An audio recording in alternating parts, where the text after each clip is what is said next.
La suite de votre émission de débrief sur la Teranga TV, vitrine du Sénégal, toujours Coupe du Monde. Ce dimanche, on saura qui sera le champion du monde, qui va succéder à l'Allemagne, champion du monde sortante, éliminée de la phase de poule. La bataille, l'ultime bataille, va opposer les Bleus de la France à l'équipe de la Croatie, en tout cas qui a créé la surprise jusqu'à arriver à ce niveau. Ce sera donc dimanche en Russie, bien sûr, une affiche qui va opposer deux équipes au style différent, Talem Soumaré. Ah oui, ce sera une opposition de style. D'un côté, on aura la Croatie avec un jeu de rêve, presque à la brésilienne, comme aussi on peut dire.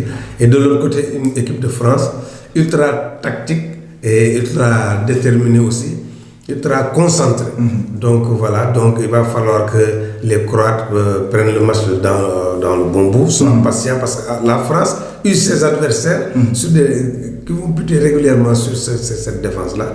Et à la longue, vous vous découragez et vous vous faites prendre un but. Donc, il va falloir jouer aussi avec la prudence et être patient, ne pas se presser, parce qu'on a vu les Croates gagner des matchs au tir au but. En cas de besoin, pourquoi pas aller jusqu'au tir au but. C'est surtout ça. 3 matchs successifs, ils ont joué des prolongations, parfois jusqu'au tir au but. Est-ce que la fraîcheur physique ne va pas se poser, un problème de fraîcheur physique, disons, pour cette équipe croate? Déjà, la France a une longueur d'avance en termes de jours de repos. Oui, 24 heures de repos supplémentaires. Et puis la France n'a pas joué de prolongation durant toute cette compétition. La France n'a pas joué de prolongation, mais en fait, vous savez, à ce stade de la compétition, quand vous arrivez en finale, je pense que la fatigue est rangée aux oubliés. Parce que vous jouez pour une finale de Coupe du Monde, ça ne se passe pas tous les jours, ni tous les ans. Donc je pense que déjà ça, c'est une suite de motivation. Ensuite, il faut voir que les Croates ont une revanche aussi à prendre contre la France, parce que en 98, on se rappelle en demi-finale de la Coupe du Monde, nous jouons en France et puis remporté plus tard par la France. C'est les Croates qui avaient mené durant la première mi-temps par 1-0. Avec des grands joueurs, les Soukers, donc des Boban, de grands noms, à l'instar de Rakitic et de Modric qui vont vouloir venger leur grand frère. Et la France avait égalisé et marqué un deuxième but par un défenseur, Lilian Thuram, qui n'avait pratiquement jamais marqué de but avec les deux frères. Il l'a fait ce jour-là pour les sortir de ce mauvais pas. Donc je pense qu'ils vont retenir d'abord la leçon de 98. Ensuite, ils vont jouer pour 4 millions de Croates, parce que c'est un petit pays qui fait à peu près 4 millions d'habitants, contre une France qui a plus de 60 millions d'habitants. Déjà, elle est en déséquilibre sur le plan du nombre démographique d'abord. Mais vous savez, on a vu l'Uruguay avec 3 millions d'habitants prendre 2 Coupes du Monde. Donc là, c'est relatif. Mais je pense que les Croates, à ce stade de la compétition, ils ont beaucoup plus à gagner qu'à perdre. Donc ils vont jouer leur jeu.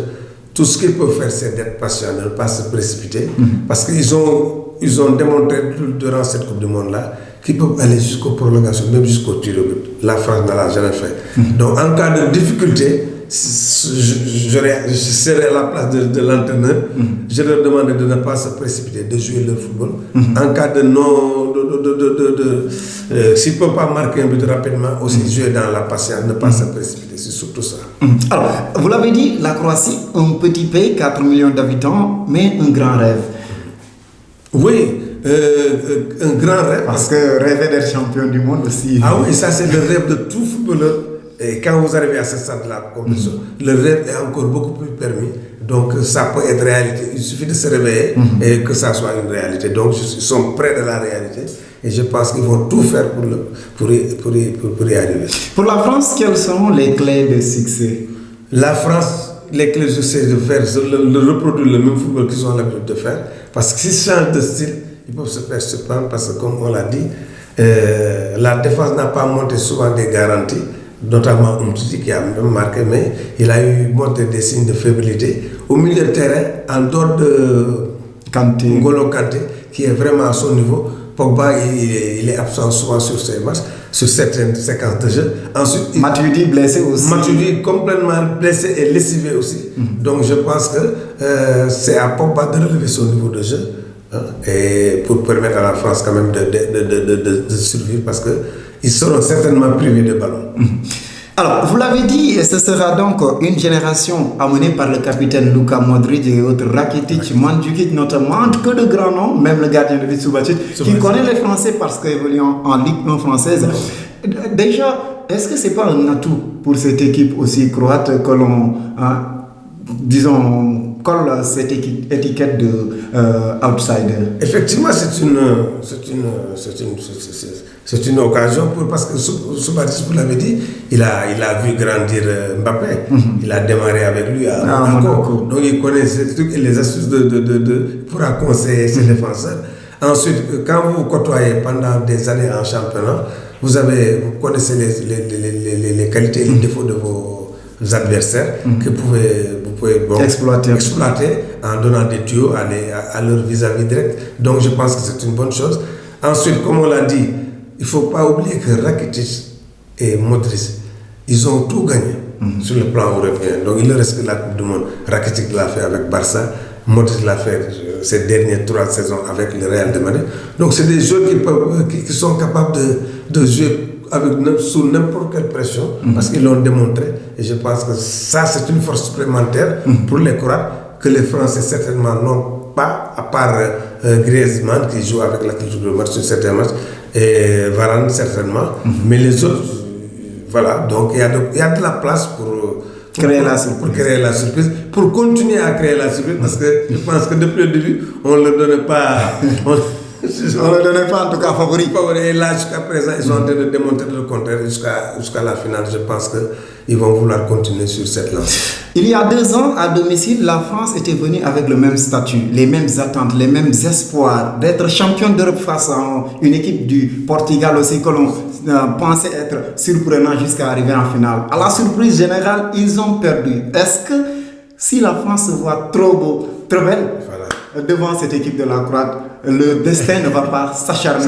Parce qu'ils l'ont appris à leur dépens dans l'Europa. Parce que même à domicile, ils pensaient qu'avec le... Ils avaient déjà préparé leur but. Voilà, ils avaient commencé les podiums, les t-shirts. Donc voilà, ils se sont vus déjà trop belles comme vous dites. Mais voilà le résultat. Mais je pense qu'ils ont retenu certainement la leçon. Parce que les Français, quand même, quoi qu'on puisse dire, ils savent quand même retenir les leçons. Moi, je pense que Deschamps, il est bien dans sa peau, il sait ce qu'il veut. Il a soulevé le trophée comme capitaine, il va vouloir le faire comme entraîneur.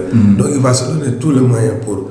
Ensuite, il y a Mbappé qui va vouloir être à part Pelé, être pratiquement le plus jeune joueur de l'histoire à soulever le trophée. Donc il y a beaucoup de challenges qui sont en jeu. Par contre, au niveau de la Croatie, je l'ai rappelé tout à l'heure, ils ont envie de venger leurs aînés, défaits en 90 par la France.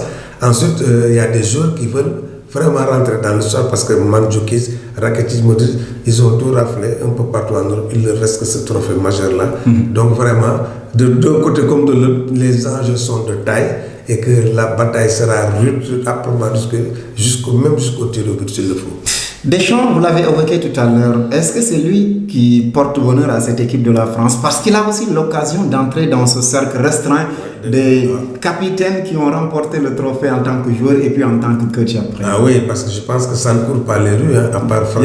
Il n'y a que deux, Franz Beckenbauer et l'autre, je ne me rappelle plus de son nom. Mais il va vouloir être le 3e ou la 4e personne à avoir soulevé ce truc en tant qu'entraîneur et en tant que joueur. Et je pense que ça, il va falloir le faire. Qu'est-ce qu'on peut s'attendre après ce final, comme le titre de meilleur joueur par exemple? Parce que la dernière fois au Brésil, on l'avait alloué à Messi, alors que, pour dire vrai, il n'était pas le plus méritant. Alors, qui sont ces joueurs susceptibles de remporter ce précieux titre individuel? Il y a malgré l'élimination, Eden Hazard quand même. Moi, je pense qu'il mériterait ce titre-là pour avoir porté la Belgique jusqu'en demi-finale. Malheureusement perdu.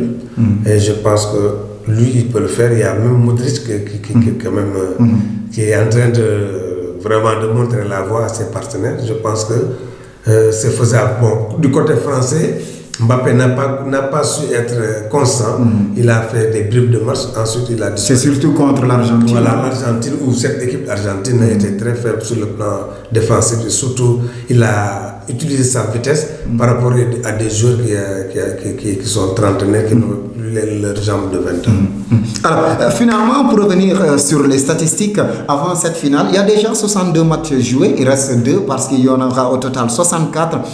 Donc, en tout cas, pour revenir sur les meilleurs buteurs, il reste encore meilleur buteur, même s'il est éliminé. C'est Harry Kane, parce qu'il a aussi l'occasion, lors de la petite finale, de marquer 6 buts, suivi donc de Lukaku, Chavarov et aussi Cristiano Ronaldo qui en ont 4 buts. Au total, 161 buts ont été marqués jusque-là sur les 62 matchs et 213 cartons jaunes distribués pour 4 cartons rouges seulement. Autrement dit, il y a eu des duels, des chocs, des collisions, mais pas de grosses sanctions en tout cas. Oui, il n'y a pas eu de très grosses sanctions parce que les joueurs se sont retenus à un moment donné. Mais par contre, si on voit le nombre de cartons jaunes, ça prouve que les joueurs aussi ils ont eu à faire des fautes tactiques pour éviter de prendre un but. Ils se sont sacrifiés en fait, donc ça se comprend. Donc sur le plan des cartons rouges, bon, il y en a pas eu beaucoup, vous avez rappelé. J'aime beaucoup parler de cartons parce que ce sont les cartons qui ont éliminé l'équipe du Sénégal. En tout cas, dimanche, on saura si la France va décrocher sa seconde étoile après 18 ans après. Donc, c'est possible peut-être, mais face à cette équipe croate qui, pour le moment, veut inscrire aussi son nom en lettres d'or palmarès de cette plus grande compétition sportive mondiale. On en saura un peu plus lors de notre retour ici pour un peu débriefer cette finale France-Croatie dimanche sur la Teranga TV. Vitrine du Sénégal, merci.